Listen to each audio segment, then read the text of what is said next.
the father of the space age. That's what they call him. You know what he said? I'm not the father of the space age. This guy, Jack Parsons, was openly a devil worshiper. He developed the fuel that enabled us to penetrate the stratosphere.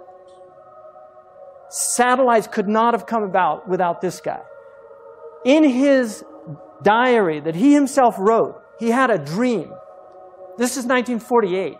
He had a dream where he saw somebody that he calls Belial Dajjal. And he tells him, you are helping me. Okay, I'm not making this up. You think I'm making this up? Wallahi, I'm not making this up. You go look it up yourself. Okay, so where's all this stuff coming from? Seriously, where's it all coming from? We're in the age of the Dajjal, you know. It's just Allahu Alam, when and where and what, but this is it, people. As far as I'm concerned, it's end game. Read about the magic and the Enlightenment period. All these scientists were magicians. They were all into black magic. You read about Francis Bacon. I just read a biography of Francis Bacon called Knowledge is Power. Magic and the creation of modern science. Francis Bacon was reading all these magical books. 2001: A Space Odyssey. What's his name? Arthur C. Clarke.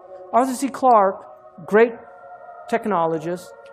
He actually has most of the patents that enabled the satellites, right?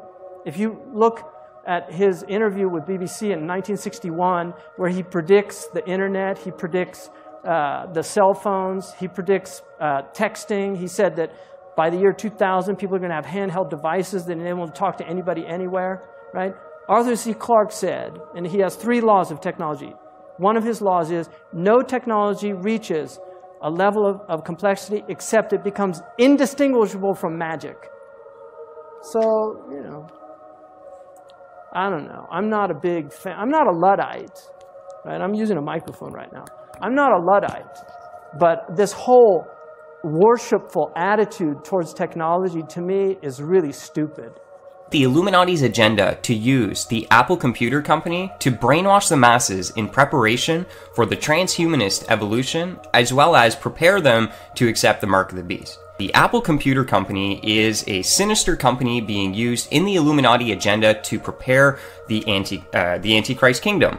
So the first thing that you just need to do is look at the logo. It's an apple, and there's a bite out of it. So what are they trying to say and symbolize with this logo? If you look at the official story, you're never going to get the truth. We're dealing with satanic secret societies. They keep everything secret.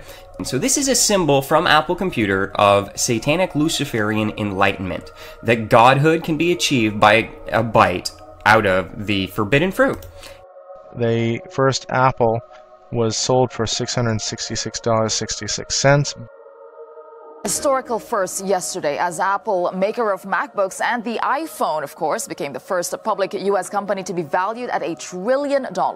It's the company that promised to change the world. Today, it's iPhones and other products the center of life on the go. Now, Apple making history as the world's first $1 trillion company.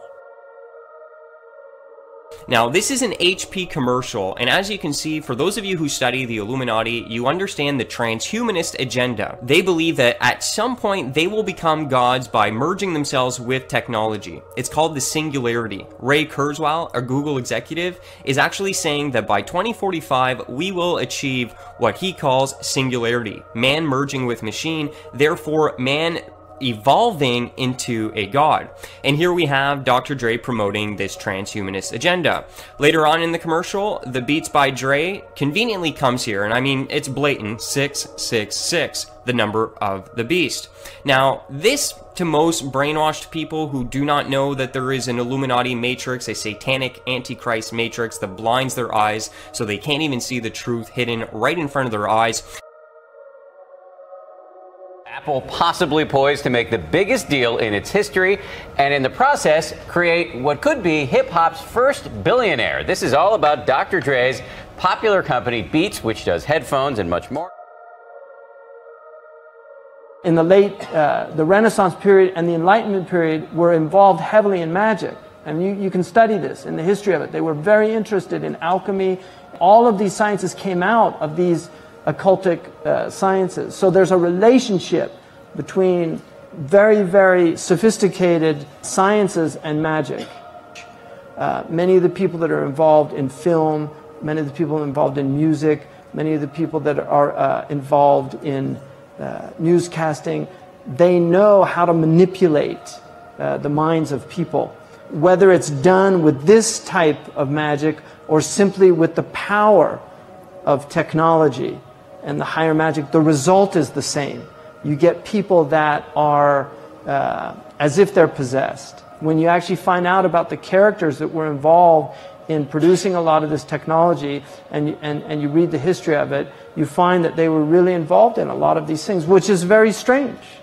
And when you see the result that these things have on people and the effect that they have on them. The men that invented the nuclear bomb were all, wizards, really.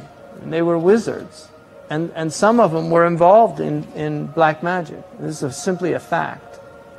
So the demonic realm is real. And there are people, unfortunately, that are actively involved in attempting to bring that realm into this realm. And this is where it gets very strange. As the Luciferian philosophy, they don't believe that there ever was a God, or that there ever is a God, aside from man himself. And man has not reached that state yet, but can, this is what they teach in the lodges, that if you perfect yourself as the temple of the God within, we've all heard this in the New Age movement, you too can become God.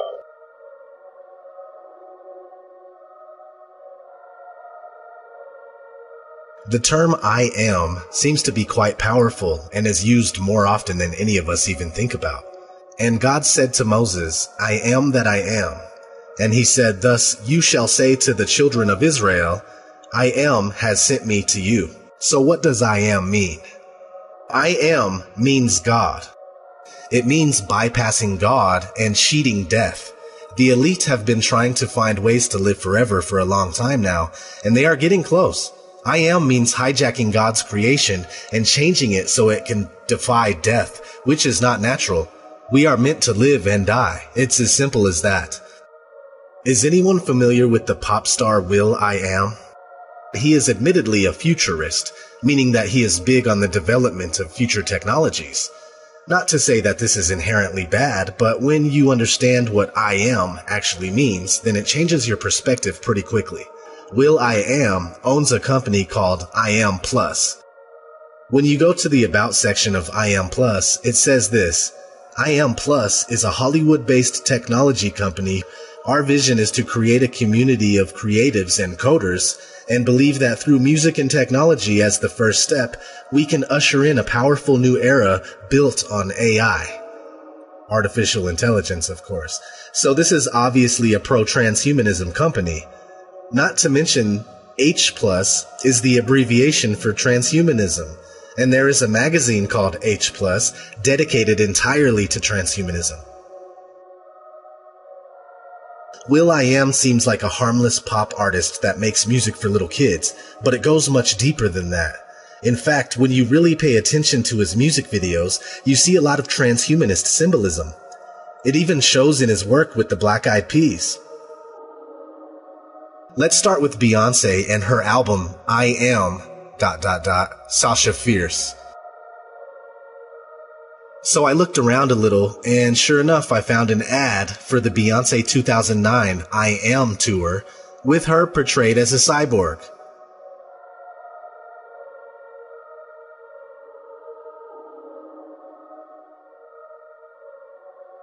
I also found a picture from a performance where she was dressed like the android from the 1927 movie Metropolis.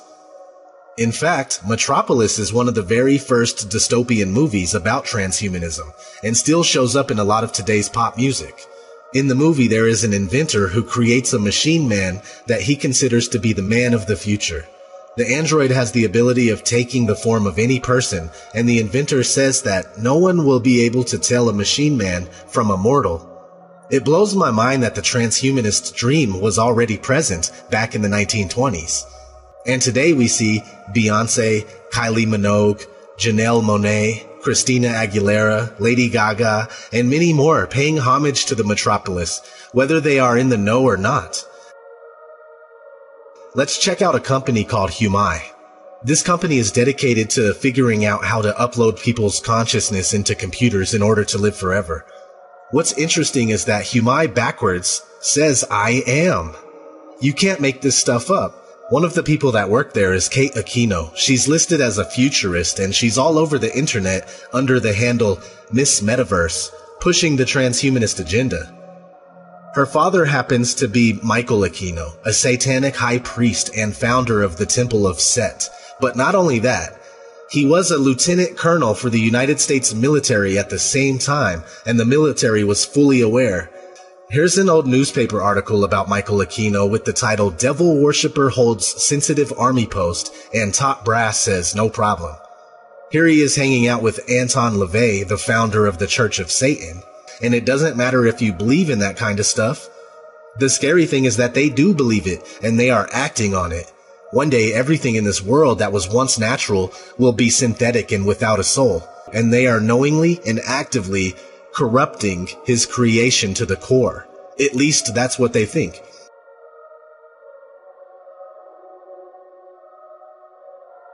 So what we're looking at behind this whole agenda, they're being open about it because they're trying to sell it as making people superhuman.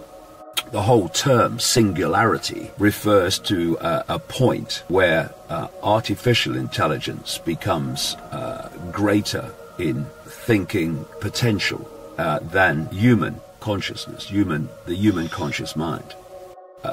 Of course, it's complete nonsense, because the opposite is the case. It's not about making people superhuman, it's about making them subhuman. It's about the end of humanity as we know it in terms of anything. That is the entire agenda of this transhumanist nightmare which is unfolding around us, and which the Singularity University here is pushing and pushing and pushing, and Kurzweil and co are pushing and pushing and pushing. Here's the way they look at it. Here's their metaphor.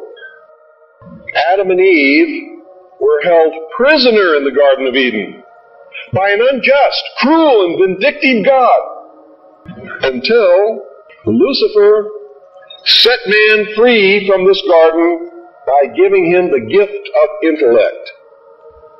Through the use of intellect, man will conquer the earth, will conquer nature, and will himself become God. It's taught in every Masonic temple in this land. Every secret brotherhood, every secret society, every mystical temple, every occult organization teaches the Luciferian philosophy.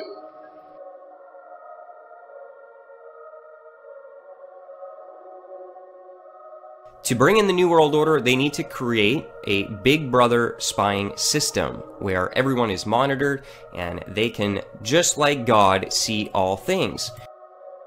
People think of Google primarily as a search engine on the internet, which first of all gives it enormous power because of its domination of the search engine arena, because through algorithm codes and other technology and methods, they can manipulate the stories that appear most prominently on their search engine lists.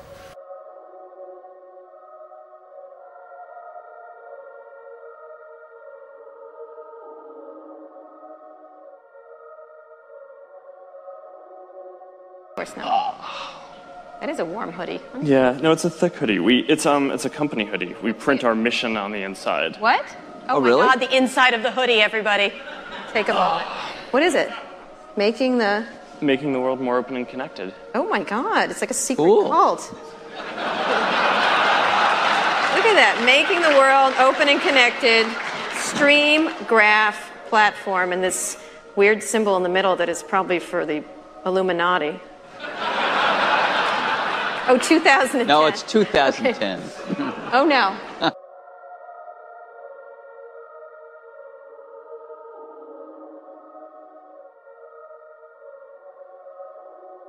Here's the way they look at it. Here's their metaphor. Who brought man the gift of fire? They believe Lucifer. What was the gift of fire? Knowledge, intellect. Hasn't man created industry, culture, society, science from the use of one solitary thing? Fire.